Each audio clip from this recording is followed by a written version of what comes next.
যুক্তরাষ্ট্রের পণ্যের উপর শুল্ক হ্রাস করে দেশের সংকটময় পরিস্থিতি মোকাবেলা করা যাবে না। এজন্য প্রয়োজন বারংবার দেশটির সঙ্গে আলোচনার। ট্রাম্পের শুল্ক নীতিতে যে অনিশ্চয়তা তৈরি হয়েছে সেখান থেকে বেরিয়ে বিকল্প বাজার খুঁজতে হবে বলে মনে করে সিপিডি। সানি আহমেদের প্রতিবেদন। কথায় আছে, যে দেবতা যে ভোগে তুষ্ট তাকে তা দিয়েই করতে হয় সন্তুষ্ট। যুক্তরাষ্ট্রের পাল্টা শুল্কে যখন নড়বড়ে বিশ্ব, তখন 90 দিনের স্থগিতাদেশ সাময়িক স্বস্তি দিলেও বাণিজ্য নিয়ে সকলেই প্রায় অনিশ্চিত। আমার ক্যাশ ফ্লো, আমার এক্সিস্টিং ব্যবসায় আমার ক্যাশ ফ্লো একটা disruption.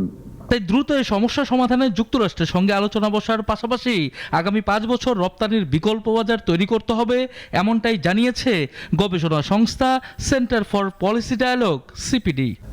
We should be looking to promote, at least in the next few years, our exports in alternative markets. দেশের প্রবীণ অর্থনীতিবিদ মনে করেন, যুক্তরাষ্ট্র বাংলাদেশের রপ্তানির একক বৃহত্তম বাজার।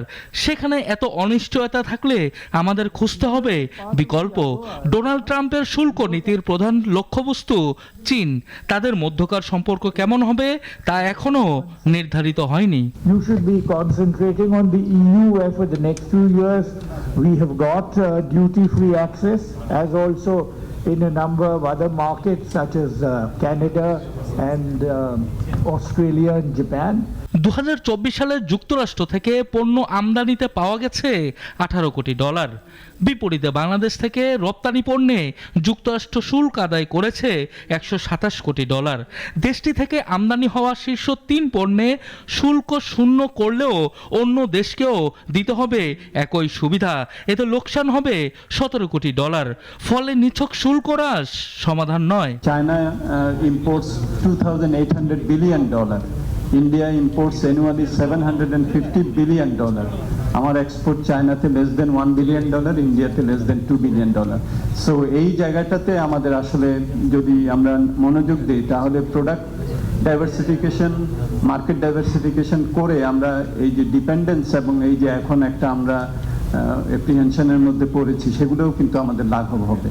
কোন পণ্যের শুল্ক কমালে যুক্তরাষ্ট্র থেকে বাংলাদেশে আমদানি বাড়বে তা নিশ্চিত নয়। আরেকটি উপায় হলো যুক্তরাষ্ট্রের সঙ্গে মুক্ত বাণিজ্য চুক্তি করা। যদিও যুক্তরাষ্ট্রের সঙ্গে এফটিএ করা এতটা সহজ নয়।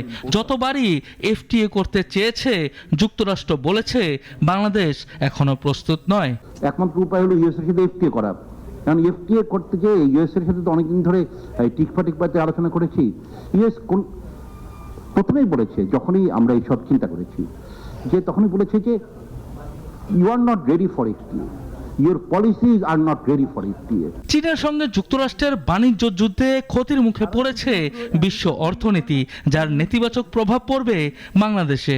তাই চলমান 90 দিনের শুল্ক নীতির স্থগিতাদেশ সময়ের মধ্যেই সমাধান বের করতে হবে, এমনটাই মনে করছেন সংশ্লিষ্টরা। ভদ্র ভাষায় যদি বলি, তার সঙ্গে আপনি একটা নেগোসিয়েশনে থাকেন, তো সেই সানি আহমেদ, নাগরিক, ঢাকা।